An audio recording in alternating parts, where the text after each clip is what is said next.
bageze hano tudaherukana wo gutabara umuvandimwe inshuti yabo Imana bamugisha.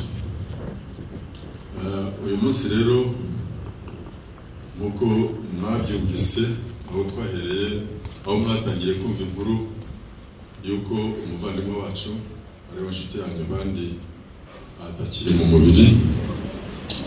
Buri umwe wese aho ari yumvise ko ari ibintu bidasanzwe bitewe n'uko mu by'ukuri Imana niyo imenya iherezo, ariko twebwe ku iherezo twabona Fred bitaragera. Basabye kuvuga ibintu byose icyarimwe cyane ko umutwe uri muri byinshi, ariko mumbabarire munyemerere kugira ngo bivuge neza asubire inyuma ho gatoya. Ubundi Fred Ntunda data avuka data mwese twahirwa. Reka mvuge kuri ako kantu kugira ngo byumvikane subire inyuma. Muzee data yatubyaye turi abana, umubare we muri rusange yatubyaye turi abana 10, ariko babiri bafite nyina ukwabo, 8 duhure kuri mama. Ntabwo twigeze tubabona abo ngabo kubera ko amateka ari imbere cyane, ntabwo ndi bubitindeho. Mu nda ya mama rero Fred ni umwana wa 7. Impamvu yo kumwita Twahirwa ku babizi ni bakeya. Twahirwa yavukiye muri Tanzania, twari dutuye Gatembe tunahacumbitse kubera ubuhunzi, ntabwo twari bwagature. Rachel niwe ubizi, nawe wenda dusigaranye twacirika hafi. Mu nyuma gato mu mateka y'iki gihugu, muzehe mu butegetsi bwo hambere ya Surushefu, abitwaga ba Surushefu. Surushefu rero yabaga ari umuntu uri hafi, yari mu rwego rwa 3 mu buyobozi bw'icyo gihe. Hari ubuyobozi bw'ubwami, ubwa shefu na Surushefu n'izindi nzego. Akaba umuyoboke w'ishyaka rya Runari. Mu gihe rero amateka yarahindutse cyangwa zihinduye imirishyo niko navuga, yafashwe mu bayoboke ba mbere ba Runari arafungwa. Mvuze iki kintu kugira ngo ngaruke kuri izina Twahirwa. Iwacu data yari afite ubavindimwe bari babiri witwaga François, Rubanzi François rero nawe yari umwe mu buyobozi bw'icyo gihe, ariko mu nkiko we yari seseri, babandi bunganira Juge. Nuko Muzehe Ntunda afunzwe, haje Nikodemu,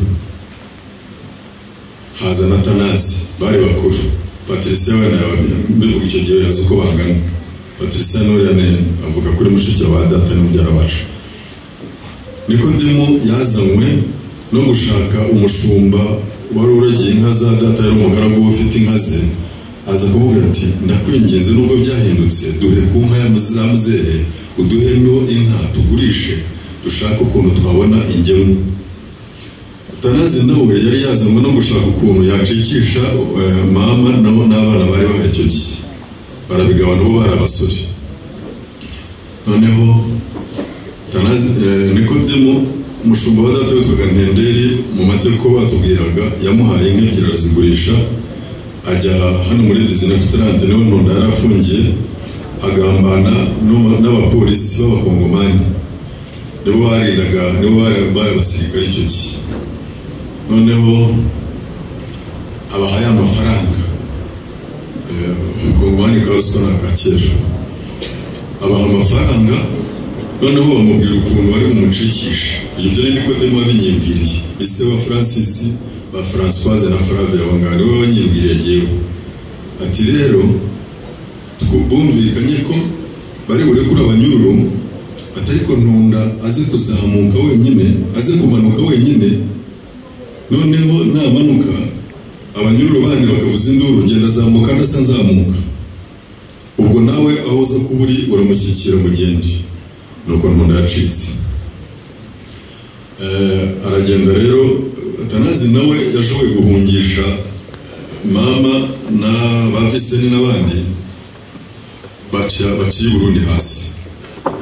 Atanazi yaje guhura na Nikodemu amubwira ko yabacikije baci Burundi, undi nawe amubwira ko aho yasize amuhishe, amubwira ko umuryango uri noneho nawe arazenguruka ahura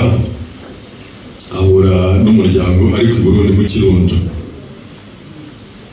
Nyuma yaho ngaho rero bamaze guhunga twavukiye mu Kirundo, nyuma havutse Rashid y'Umbuyu uwo Fred akurikira. Hanyuma mu buryo bw'ubukene n'ingorane ngira ngo imitwe yabaye nabi, mama yarakiri muto ariko ntiyongeye kubyara. Hagati ya Rashid na Fred harimo imyaka hafi 10.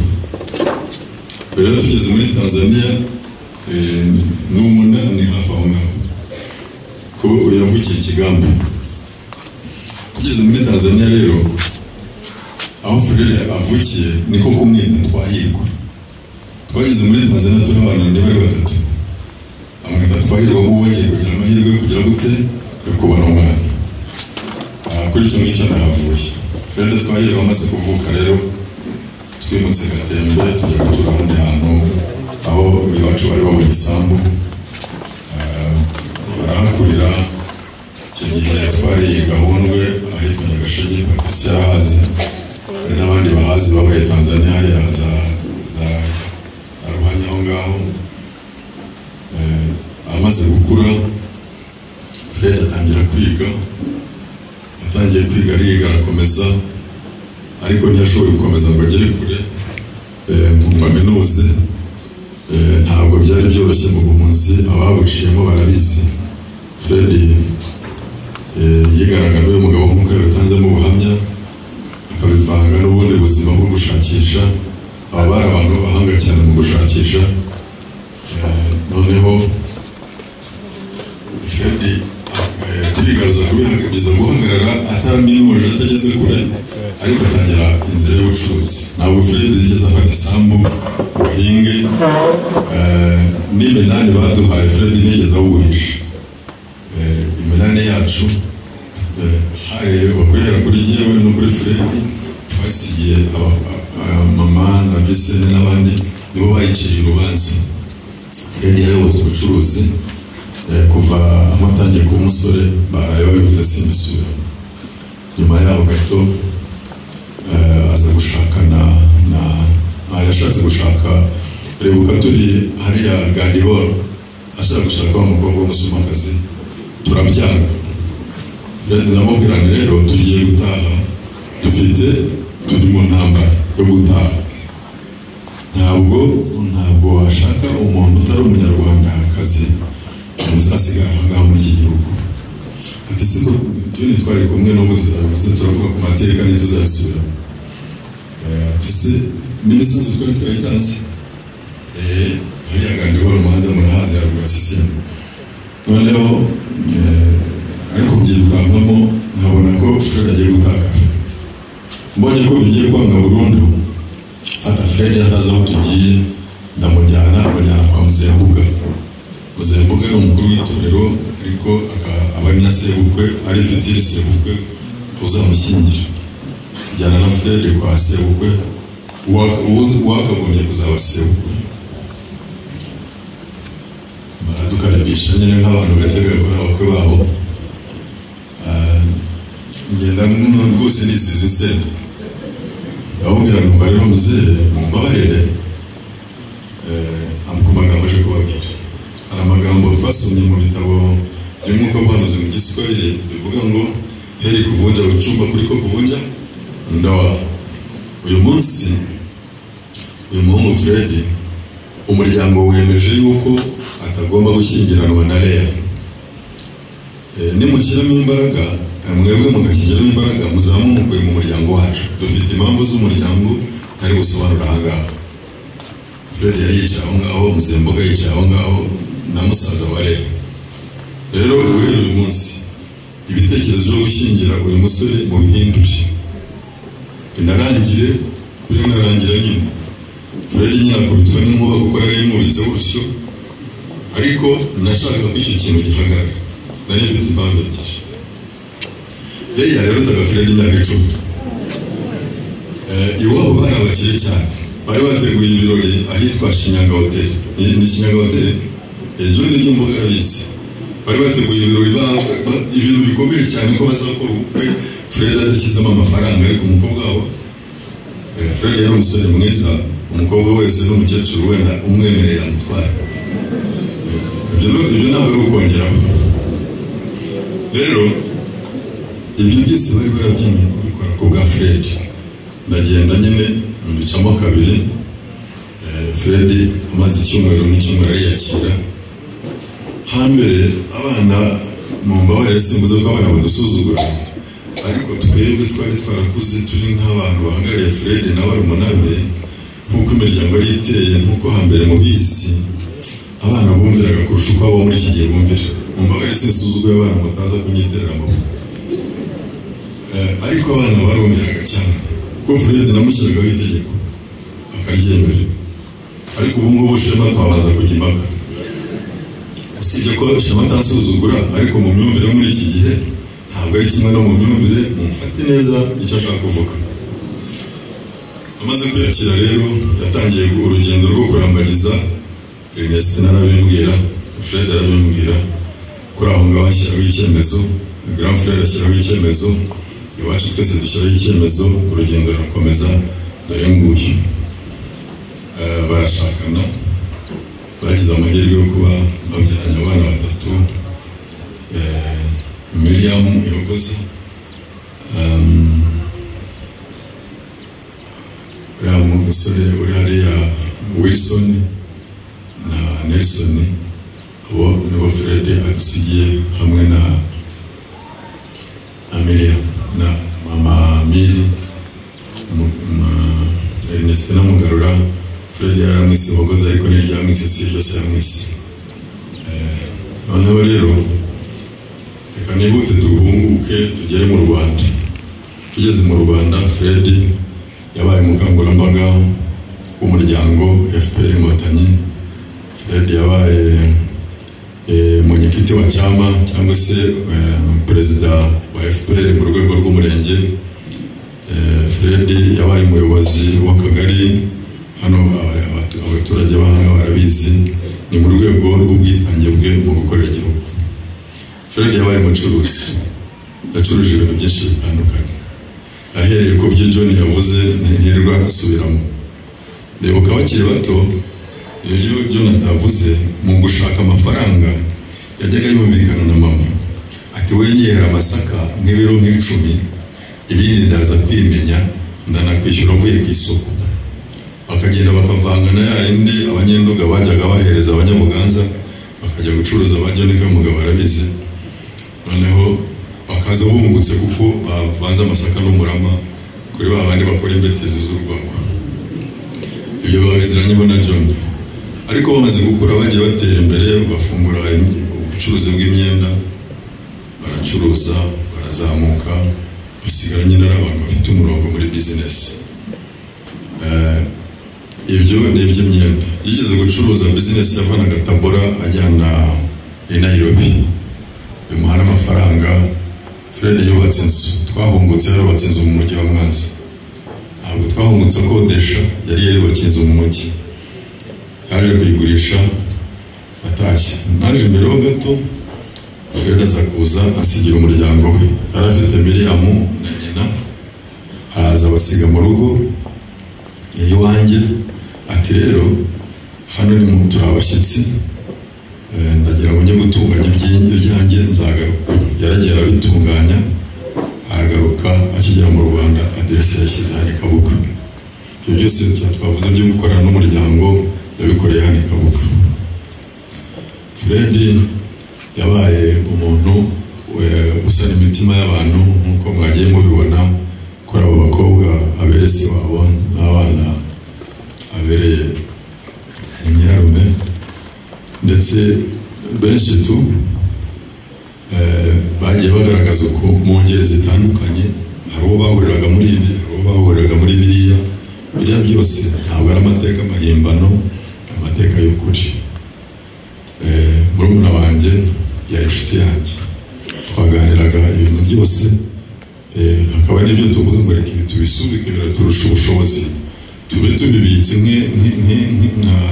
nk'akantu tuzabisubiraho ikindi gihe, kuko ubu none bidakunda, byazakunda tukazakabikura tukagakora. Hari umuntu tuvuga tuti muri iki gihe ko bikomeye tugenze gutya, nibyoroha nanone tuzagenze gutya. Twari dufitanye imigambi myinshi, haba i Dar es Salaam, haba hano mu Rwanda, n'abandi batashoboye kubivuga hari abari bafitanye imigambi. Uyu munsi atabarutse kuri iriya myaka bavuze, yavutse 72, ubwo byagiye bibusana kubera ubushake bwe. Yari yarashyize irangamuntu ye y'imyaka yongeraho nk'ine kugira ngo byibuze ajye mu ruhando rw'abagabo b'amajigija ko yakira umusore. Ari ubushake bwe gusa, ariko umwaka bwite wari uriya wa 72.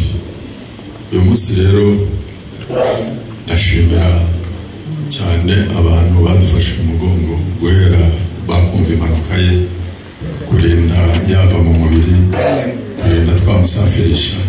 Shimira cyane abantu bo muri Tanzania. Nabonye abantu twabanye i Tanzania, aho twari dutuye, nabonye abantu nabanye nabo rukira, ntiri bavuga buri umwe wese ku izina. Nabaye abantu mwatweretse abo turi bo kuri mwebwe, mwatweretse urukundo, mukunda umuryango, icyazana natwe ngo tuzabibereke. Nabonye abantu duturanye, abo nturanye nabo aho ntuye i Rwamagana, benshi cyane ku buryo ntabikekaga, kuko ibi bintu bya Fred byabaye ndahari. Babyakiriye giyewe batasanga imuhira, nicyo ashatse kuvuga. Hari ndi hanze naramukurikiranye kugira ngo mfatanye n'umwana, umukobwa wacu, mushiki wabo n'umugabo we. Hari mwishywa wacu Fatina Haruna, bari basanzwe muri Tanzania, na Mbabazi yaraje adusanga, Miriam yaradusanze.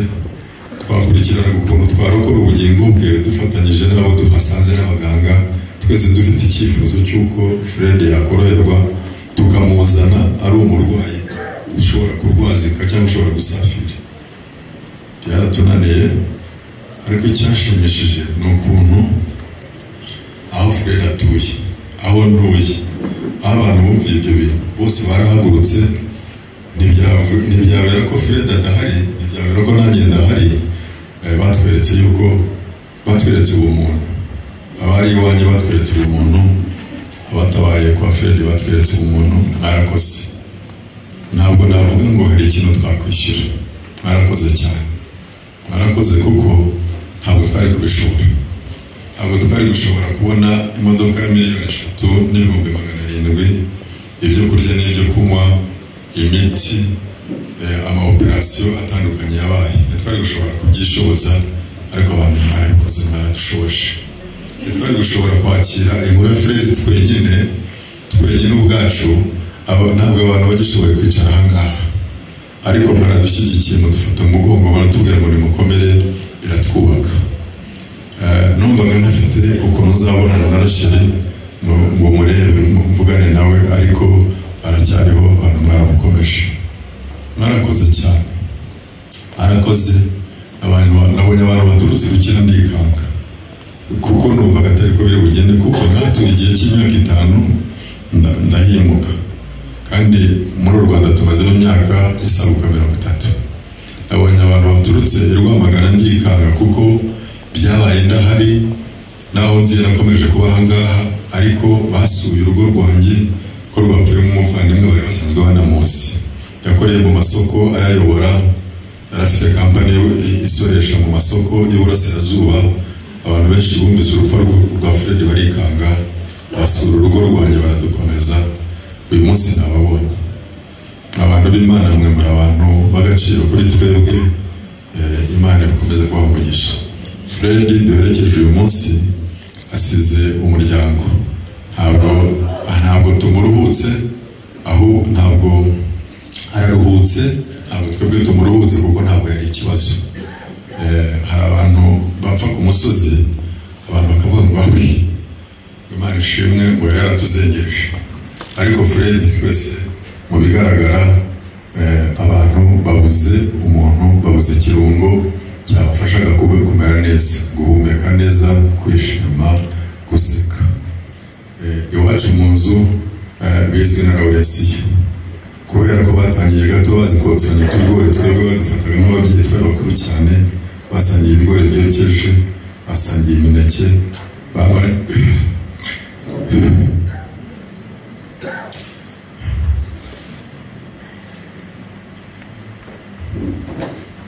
babanye neza, barakuranye.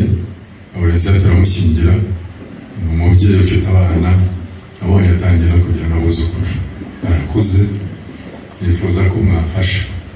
Bana banjye dusigaranye, nigiye usigaye, mushiki wanjye uriya n'uyu nguyu, baruhoze twavuze bari umuntu umwe natwe, nabone uko barasa n'abagiye bapfa uruhongohongo, hasigaye umukecuru umwe. Ikinshimishije ni uko John arahari tutareka, kandi nawe John yarabyaye. Twaruhoze ntabwo hazimye, no Rwanda ntihasa. Tuzakomezanye n'itorero n'abavandimwe, dushyigikirane. Kandi aba bana bakuru, dufite abana bakuze barimo babazi bagira, dufite abana bakuze barimo dutareka n'uwacu Ashema, dumaze gushyingira abana benshi. Nkiriho ngihumeka mwabana mwe, nzababa hafi uko mbishoboye, namwe muzanga hafi uko mubishoboye, kandi tuzabane muri sosiyete neza. Imana ikomeze kubana namwe. Kandi Fred uyu nguyu tubuze, ntawamenye ukuntu yashojanyije urugendo n'Imana, kubera ko Fred ntiyahise atakaza ubwenge. Najyaga mufata mu kiganza nkababwira nti Fred, ngewe ndi Eugene, naje kukurwaza kubera bya bibazo wagize. Akagira gutya, akangira gutya ku kiganza. Miriam byarabaye gutyo, Ruru byarabaye gutyo. Yajyaga kutwereka ibimenyetso y'uko yatwumvise. Ndetse umunsi umwe yageze kuganira na Miriam, agira ama emotion, maze tujye kubona tubona Fred hano amarera nk'umuntu wumvise. Miriam rero ashobora kuba yakumvise, ariko kubera intekerezo ziriho zikora, akagira ibibazo akaba yasubira inyuma. Reka tumuha akanya, tumwihorere, ye gukomeza kugira emotion. Uyu munsi rero ashobora kuba yaragiranye ikiganiro n'Imana mu buzima bwe privé twebwe tutazi. Nk'uko mwumvise ibigwi bye mu itorero, yabaye mukuru w'itorero mu bihe bitandukanye. Fred yabaye umuririmbyi mu bihe bitandukanye. Fred yakoze imirimo mu bihe bitandukanye mu itorero. Imana ni imwimukira ibyo bintu, ikareba uko ashoje. Natwe tuzasoze tuzabonana na Fred. Agiye tumukunda twese, buri umwe wese mu buryo bwe. Wumve ko buri umwe wese mu buryo bwe. Hano umuntu wavuga uko akunda Fred ngo abihuze n'undi, bitewe n'ukuntu bagiye bahura. Jyewe ku bwanjye n'undi ku bwe, baramube ubwabo, abo twashatse n'abashatse iwacu, umwumvise ba Eric n'abandi. Buri umwe wese ku buryo bwe. Fred yari afite ukuntu babana bakagirana umwihariko. Uyu munsi rero mu mateka y'umugabo dufite icyo twizemo kizadufasha. N'ababyumvise bafite icyo bizemo, bajyanye iyo baba hirya iyo ngiyo iwabo. Murakoze, ibintu turabikomeza hirya. Imana ikomeze kubana natwe.